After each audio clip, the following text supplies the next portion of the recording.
The Belonger, a novel, written by Kathleen Mehuron, and narrated by Kathleen Hewitt. Chapter 19. Anthony opened one of the bottles. When the cork let go, there was a loud pop. Holly jumped, then laughed. "I'll just let the wine rest for a few moments." He set the bottle down on a large coaster. "Perfect. I'm going to check on Samira and dinner, but let's have a drink before we call everyone in. I could use it right about now." She picked up a decanter of scotch and headed toward the stove, where Samira was loading food onto platters. "Excuse me." Holly reached over her and pulled 2 short glasses out of the cabinet. She heard a loud snap and turned to see Anthony smoothing a heavy linen tablecloth over the table. He'd left a drawer of the sideboard behind him open. "I'll be back to finish the job after I pop out for a cig," he called. Holly hurried over and handed him his scotch. With a small bow, he clinked his glass against hers before sliding out the front door. Glass in hand, she walked over to the sideboard and took a sip. Ah, now that's the ticket.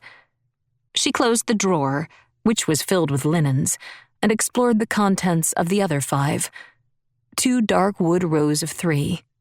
She found the heavy ornate silver they'd inherited when they bought the place. She hadn't looked at it in ages, as she usually ate at the Sand Dollar. She kept the pieces packed in large plastic bags so they wouldn't tarnish. She sorted through the flatware and watched Anthony outside the front window, which was the last to be left open. As she counted out 7 spoons, knives, and forks, he took a drag off his cigarette with his head tilted up toward the northeast. Judging by his stance and the fact that he was motionless for some minutes, she was sure he was once again studying the sky. He threw his cigarette butt to the ground just as dusk was drawing to a close. She lit 2 candles, and the warm, fuzzy light they gave off bathed him as he re-entered the room. Holly could swear he looked 20 years younger. Anthony grabbed 2 pieces of crystal stemware from a glass curio cabinet and poured them each a glass of wine. They toasted each other silently. He stood at the head of the table and held up his own glass high in his right hand with his left tucked behind him at the small of his back. Standing ramrod straight, he said quite formally, "Holly, I wish you a safe passage through this adventure we're about to embark upon. If we stick together, we should be fine. To us beating Hurricane Nestor." "To us," Holly repeated as she hoisted her drink. "Dinner is almost ready," Samira called from the kitchen. Holly walked to the front door to check on Byron and his grandmother. They had not gone very far. "Byron," she hollered, "can you please wake your father and tell him dinner's ready?" She sure wasn't about to do it. Sanford roused from his armchair. She suspected he'd been dozing. "Where do you want us, Holly?" He looked hungry. "Wherever you're comfortable. We're going to try to have some fun." "Wonderful. You and Byron should sit at the heads of the table. It's your home." "Okay, Sanford, thank you." "Here's our boy," Coralie said as she and Byron breezed in. She went to the kitchen to grab a steaming plate of roasted vegetables before she sat down. "This smells divine. Samira knows how to cook. That is one thing we know for sure." Samira set a bowl of garlic mashed potatoes down and joined them, just as Anthony brought in a platter with the sizzling steaks on it. Holly set about pouring ice water for each place setting. Bottles of red wine had been placed at opposite ends of the table. Everyone helped themselves, just the way Holly liked it. She heard Montez's heavy footsteps coming down the stairs. Though he was barefoot, he looked pretty crisp in slacks and a colored shirt. "Hey, Mr. Sleepyhead," Coralie said. He scratched his head and laughed. "I was out like a light." "You didn't hear me when I was caulking the window up there?" Byron asked. Montez shook his head. "Didn't hear nothing." Samira made a face. "The rest of us didn't have time for a nap. So much to be done. Such a serious set of circumstances." The tension between them was uncomfortable.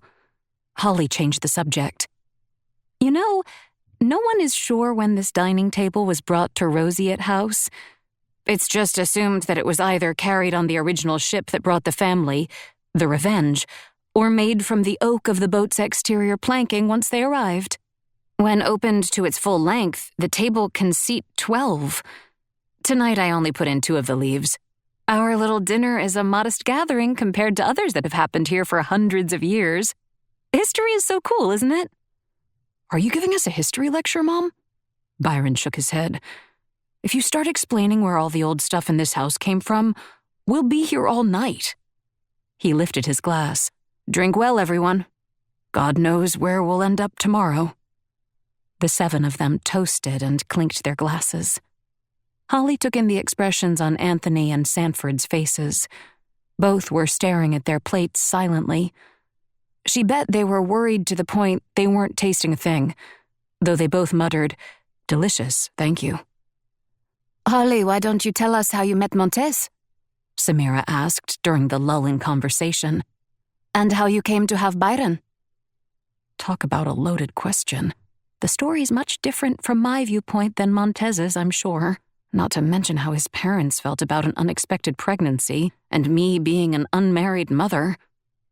To be polite, she rambled out a generic version, putting emphasis on the fact that Montez had never abandoned her or Byron, that he, Coralise, and Sanford had always stayed in touch. "Good Lord," she finally declared. "I've dominated the entire conversation." She licked her lips and took another sip of her wine. "Not at all, dear," Coralise said. "It's nice to reminisce. Oh, how the years go by." She folded her hands in front of her on the table. "Holly was always so good about bringing the child to see us. Twice a year, all the way from Vermont. Sometimes I needed help to pay for the plane tickets, but we all chipped in," Holly said. "Over time, we became a family." Byron smiled as he took a bite of his steak. "This is so good. I didn't realize how hungry I was." Holly winked at him. "We all worked hard today. Well, most of us," she couldn't help adding. Samira snorted. Her cheeks were sucked in, giving her that haughty expression she was prone to wearing. So that's it? He just left you behind? Pregnant? Alone? Were you alone the day you gave birth?" "Oh, well, not alone. Sally and Toby Trombley were with me. Sally was my birth coach, and those 2 were better parents to me than my own ever were. My father left when I was small, and I never heard from him again." Sanford and Coralise stiffened. Oblivious to their discomfort, Samira exchanged a long look with Montez. It was as hostile an expression as Holly had ever seen. Holly put one elbow up on the table and leaned toward her. "It wasn't like what my father did to me. Montez didn't abandon us. He always found a way to stay in touch and be in our lives." Samira was not convinced, and it was clear she was speaking to Anthony and not to Holly when she went off on a rant in French. Considering the fact that Montez's parents were at the table, Holly was taken aback. She thought she caught the word pitoyable, meaning pitiful in English, and she flushed a deep scarlet. She was relieved the others couldn't see it in the dim candlelight, though even if they could have, everyone was focused on trying to decipher Samira's private conversation with Anthony. Holly could understand little else they said, but she could hear the anger in Samira's voice. Finally, Anthony held up his hand for her to be silent and cleared his throat. "She's upset, and English is not her first language. Samira is saying that any reasonable man would understand the abandonment you had already experienced when your parents left you, and that reasonable man would be more careful with your feelings." He darted a look across the table. "Sorry, Montez. I am just translating. You should speak for yourself, Samira." "I'm too disgusted to say it out loud," she said. Holly lifted her chin and scanned from Samira to Anthony. So that's what you think you would have done in Montez's place? Been more reasonable? Although we adore our Byron, we were young. It was a shock that he was on the way. Samira did not meet her eyes. In fact, she deliberately avoided them, and also any further confrontation, by putting her focus on her plate of food, though she did smile slyly when Holly said, "No one I know has ever called Anthony a reasonable man either." As was intended, they all laughed. Being the center of attention was not usually Holly's style, and she was suddenly extremely embarrassed she had confided so much to them. "I think we're all a little drunk," she admitted. The wind had picked up since she started telling her story. The later it got, the harder it was to hear each other over what was now a shrieking tempest. She thought she should get some sleep while she could. As a pointed gesture, she picked up the 3 plates that were nearest to her and carried them into the kitchen. She was relieved to see the clock on the stove was still glowing. "It's 9:40, she called into the dining room. "Can we clean up in 20 minutes? We'll have to hand wash the dishes. There's not enough time to run the dishwasher." "We will all help," Anthony said. "Byron is going to top off the oil lamps. At 10 o'clock, we'll be helpless without them." Holly went into the dining room to gather more plates. Montez started to sit down on the couch. "I cooked this meal," Samira snapped, glaring at him. "You can do the dishes, can't you? The least you can do." He rose slowly and lumbered into the kitchen after Holly, where Anthony was already scrubbing away. "Find a clean dish towel, man, and as you dry each piece, put it in the cabinet where it belongs," Anthony said cheerfully. Holly grabbed a towel too, and helped Montez find the proper spots for all the kitchenware. The cuckoo clock went off exactly at 10. Cuckoo, cuckoo, cuckoo. With a great clunking sound, they were cast in total darkness. Chapter 20. Holly went to bed. She tried to read, but it was hard to keep her eyes open thanks to the amount of wine she had consumed. There was nothing else to do, so she fell asleep, much more easily than she expected to. She dreamed she was swimming, back at the little island Anthony had taken her to earlier in the day. The wake was much rougher than it had been that morning, and some kind of errant current pushed her down toward the rays resting at the bottom in the sand. She tried to swim up toward the surface to take a breath of air, but the current held her. Caught between the poison stingrays and her fight to the surface, she panicked, her heart racing. Her heart was pounding wildly when she sat up in bed, wide awake. Her bedside oil light flickered. As she sat there, recovering from her dream, the cuckoo clock signaled midnight. The roof groaned. The wind had become a deafening roar. She lay awake in a sweltering darkness, her mouth nearly glued shut from thirst. She had an ache in the back of her head.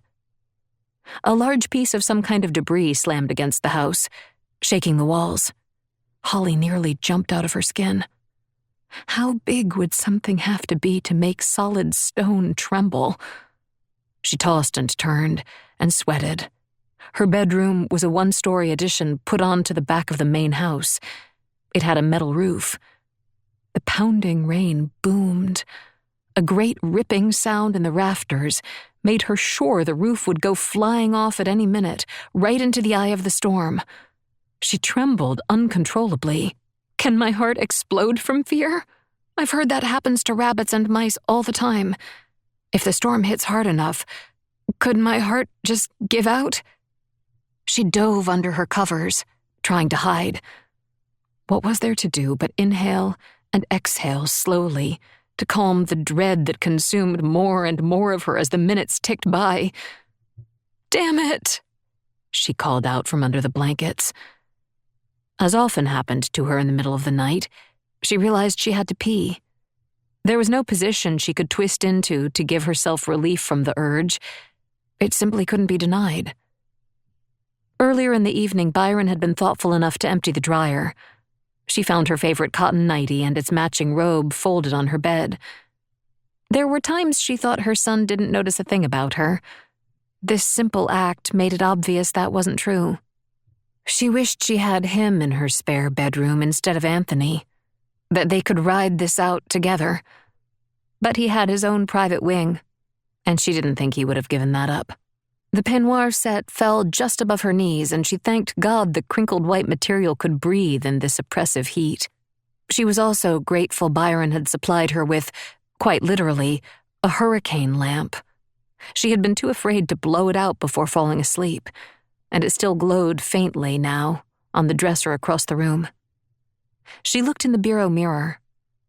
Although she was in her 40s, the image she saw, petite, all dressed in white, looked like a far younger woman.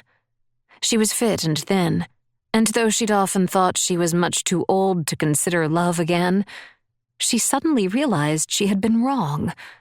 There was a wildness in her eyes she'd not noticed before. I'm still sexy. I discover this about myself now? Terrific, we might not even make it through the night.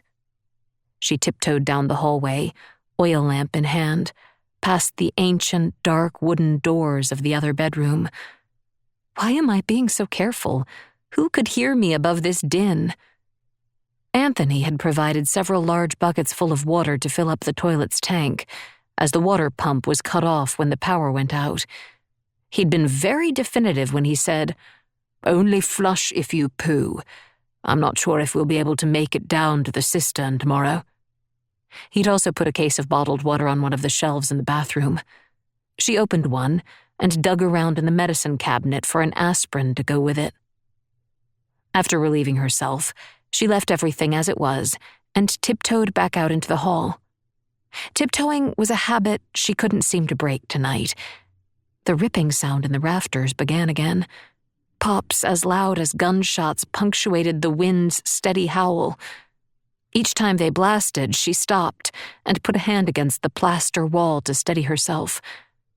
Even with the oil lamp, she was having trouble finding her way. The soft light dropped off quickly to extreme darkness that she found disorienting. Holly's mind ran the same loop. I hate this so much. I hate this so much. Cutting through the cacophony was a great sucking sound that chilled her to the bone. It's right on top of us. It sounds just like Sanford said. Her terror made her go numb, though she was still more than aware of the pounding in her ears. I can't do this alone. A stream of water squirted the right side of her face and saturated her hair. She madly swiped at the air, trying to find the source and stop it. She ran to Anthony's bedroom door. In one smooth endeavor, she pushed it open, put her light down on an end table, and jumped into his bed. He sat up. "Holly?" Her voice was as small and high as a child's. "Can I stay here?" Anthony arranged some pillows so they could lounge back on them and put his arm around her. "Of course you can. It's been pretty terrifying, hasn't it?" She trembled as she said, "That sucking sound." She could hear water streaming and dripping around her as she let out a single sob. He pulled her closer and murmured in her ear, "This has to be the worst of it. If we can try to sleep, it will help us get through the night. It's sure to improve by morning." He kissed her neck playfully, and although mere moments earlier she'd been too petrified to feel much at all, she tingled powerfully. She took in his masculine scent. The feel of the warm skin of his arms around her was a big improvement in her state of affairs. She surprised herself when she snuggled into him. "This isn't so bad," she said. "Hey, thanks." He laughed. "I've been thinking about you for hours. I'm so glad you're here." Holly slid her hand under his t-shirt and played with the hair on his chest.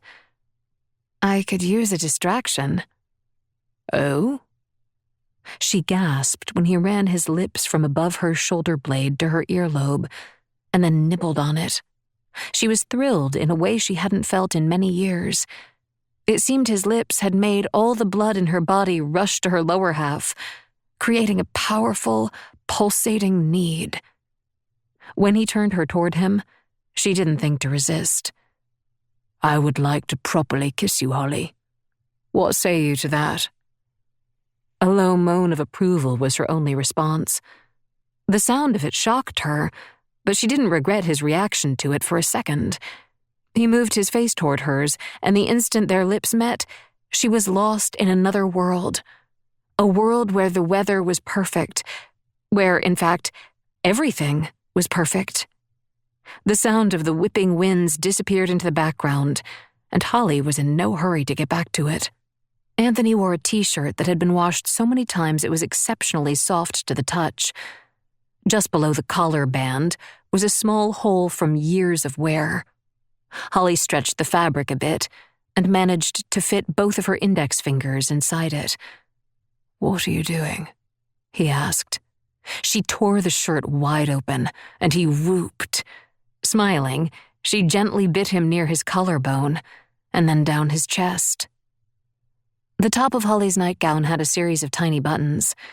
He undid each one slowly, kissing the skin that was revealed as he went.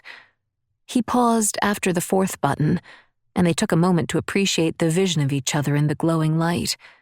His strong chest was exposed by the torn fabric, and he ran a finger over her tanned décolletage, framed by the V of her partially open bodice. Who knew, Holly thought. I still got it. Anthony pulled what was left of his shirt over his head and threw it across the room. In an excruciatingly patient manner, they began to explore each other. She savored the satin feel when she stroked his skin, the quivers she experienced when he did the same to her. My God, it's been a long time. By the time he cupped her breasts, she thought she would explode, but she was wrong. The easy dance they were doing ignited a tortuous desire in both of them. Finally, she begged him to enter her. When he did, the sensation was euphoric. "Oh, hello, old friend. I've missed you." "Hello yourself," Anthony growled. Good Lord, I'm talking to myself, out loud. And then the divine spasms took hold. Yes, yes, yes. Only a few minutes after they peaked, Holly and Anthony fell into a satisfied heap. But almost instantly they started up all over again. Afterwards, she fell asleep in his arms. Holly awoke to a greenish light that wasn't night, but rather a strange-looking brand of daylight. Anthony stirred. He slipped his boxer shorts on, stood up at the side of the bed, and stretched his back with a groan. He grinned at her. "Hurricane sex. It's a real thing, you know. Nothing better." He padded toward the bathroom in his bare feet. Huh. Apparently that was all the discussion she was going to get for the time being about what had happened the night before. She heard the sound of water gurgling and saw that the window drapes were saturated. Looking up, she found a slow drip coming out of the overhead light fixture. She made a mental note not to touch any switches or electrical outlets. The power may be out, but she didn't trust it. Anthony had left the door wide open, but he swung it shut when he came back into the room. He gave her a quick kiss and started pulling clothes out of the black plastic garbage bag he had carried in with him. Fishing around for her robe, she told him, "Fair warning, I'm going to use one of those buckets of water in the bathroom to wash up." He chuckled, proudly, she thought, and, after pulling up his shorts, came back to her and gave her a long kiss. Looking directly in her eyes in a way that made her blush, he said, "You were marvelous last night," and stroked her face. Perhaps he noticed the burning of her cheeks. It seemed to amuse him. "Much too late for embarrassment, my love. Much too late for that." Chapter 21. They were in the kitchen when Byron came downstairs. As she hugged him good morning, She held back a yawn as she said, "I snuck up to check things out. Everything looks okay." "Not so bad, right?" he said. "It's depressing that everything is wet. Yuck. But we made it through. Some of the noises in the storm were crazy.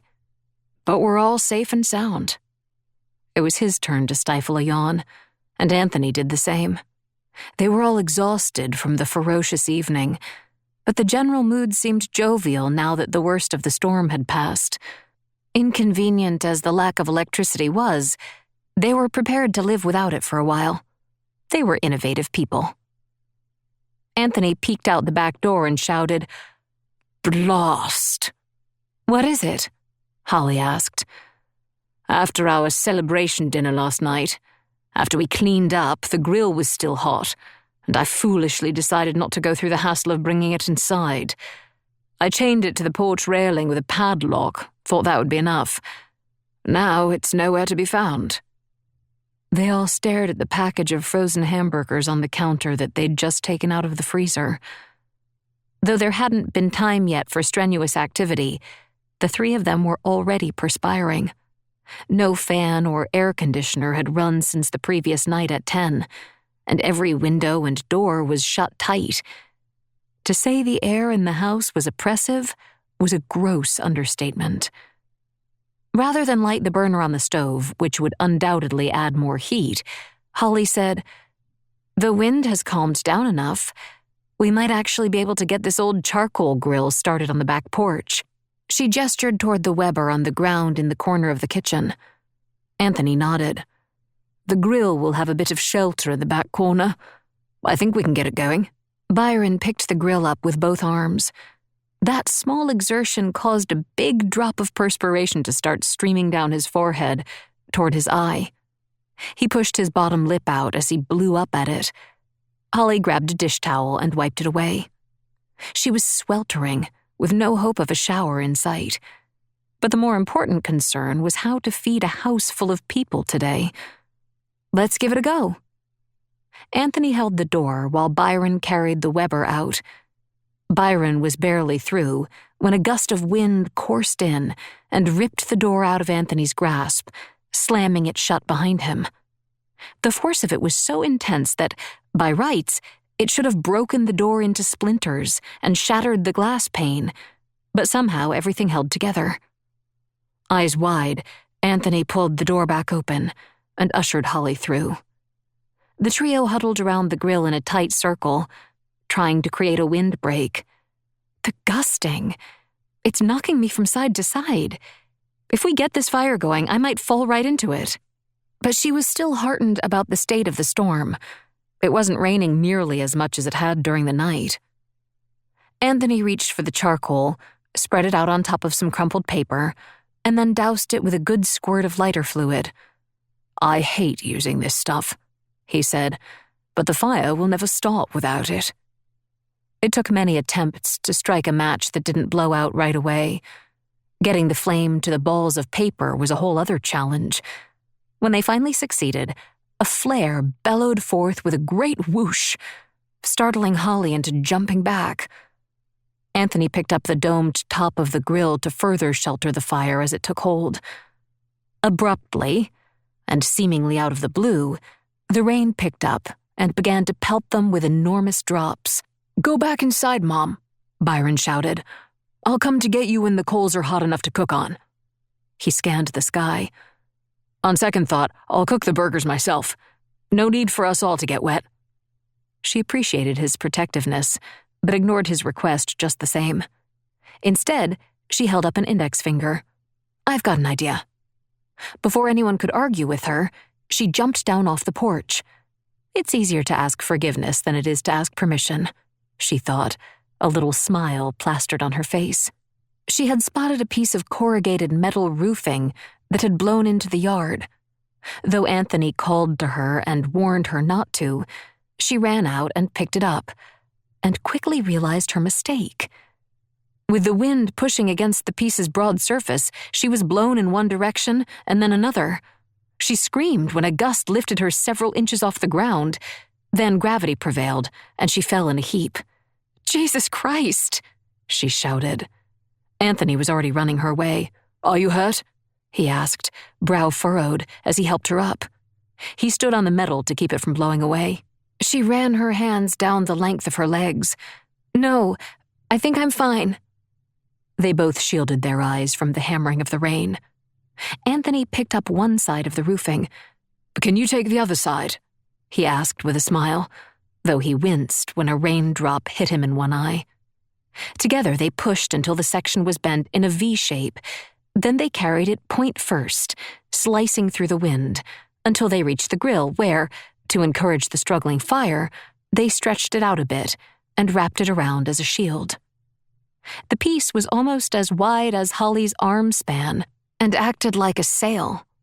Even with Anthony and Byron gripping a portion of it, holding it in place was a workout. She felt rewarded when their efforts to protect the flames worked. The edges of the coals turned white as they all waited as calmly as they could. Worn down from lack of sleep, the humidity, and the physical effort of holding up their makeshift windshield, Holly felt like she might topple over. But she was more than motivated by her hunger to stay put. She summoned an image of the smell and sizzle of their burgers when they hit the metal grate and began to salivate. She wondered if Anthony and Byron felt like she did. A rumble as loud as a sonic blast sounded in the air, and all three of them dropped the roofing onto the porch decking with an ear-splitting clang that rang out above all the other noise. Another great boom pierced the air, and Holly screamed. "It sounds like an earthquake!" Blind with panic, she grabbed onto Anthony's shirt with both fists. They faced the house and watched helplessly as pieces of the left exterior wall began to fall away. Holly pulled Byron into the huddle. Holding them close, Anthony hollered, "We have to run." "But where?" Holly was riveted by the sight of tumbling stone coming from high up on an exterior wall. With a sharp crack, a small piece of rock ricocheted toward her, barely missing her head. She heard it zoom past her right ear, and terror made her reach out for one of the back belt loops of Anthony's shorts as he turned away.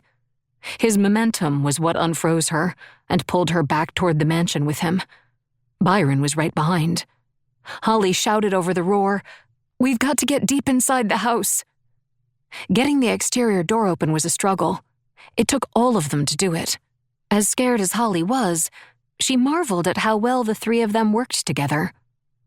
Byron shut the door behind them with a crash and threw the deadbolts closed. "Follow me to the back stairs," Holly screamed. Montez was by the door to Coralise and Sanford's room. "The walls in here are thicker," he said. "Come with me." He motioned to Byron emphatically. "No, come with us," Holly insisted. "We'll be safe in the basement." Montez started screaming. He had lost his head. Looking slightly panicked, Byron leaned over to Holly. "I should stay with Mommy," he said quietly. "Dad isn't good under stress." She knew that neither of Byron's grandparents should try to make it down the steep, rickety stairs to the basement, especially under these conditions. There wasn't even a bulb working to light their way. She could also feel Byron's resolve. He'd been set on making his own decisions lately, and this was no time to argue, even if the bedroom was too small for all of them to be jammed in there. "Go on," she consented, giving him a quick hug. "Go ahead. We're headed downstairs." As Holly descended the stairs to the basement, gripping the railing, she found herself face to face with an ancient mirror on an overhang, chipped and cloudy with time. She looked into her own eyes. "If we get out of this alive, I am living the life I want. No more caring about judgment and other people. I know I try. I try very hard to do the right thing, always have. Many see it. Those who don't aren't going to mean a thing to me, not anymore." The howling of the wind was much louder than it had been when they'd started the charcoal. Her mind should be on the clear and present danger they were in, but it wandered, as if her brain couldn't take in any more information, especially if what she saw was terrifying. She couldn't feel the tips of her fingers. In fact, she couldn't feel much of any part of her body. More limestone collapsed from the walls outside in a series of 3 boom, boom, booms. She crouched down instinctively, looking for cover. Anthony and Byron had badly miscalculated when they told her they were sure Nestor was winding down. She was panting, and sweat was rolling down her sides. She longed to surrender and lie down on the dirt floor. She shook violently as she tried to navigate the stairs in the dark. Anthony was in front of her. She tripped and fell into him, grabbed onto the stair rail for dear life. "Where are we going?" he asked. "There's a room at the bottom." Holly hoped it would serve as a bunker for them. Either that, or the old house would collapse and bury them alive.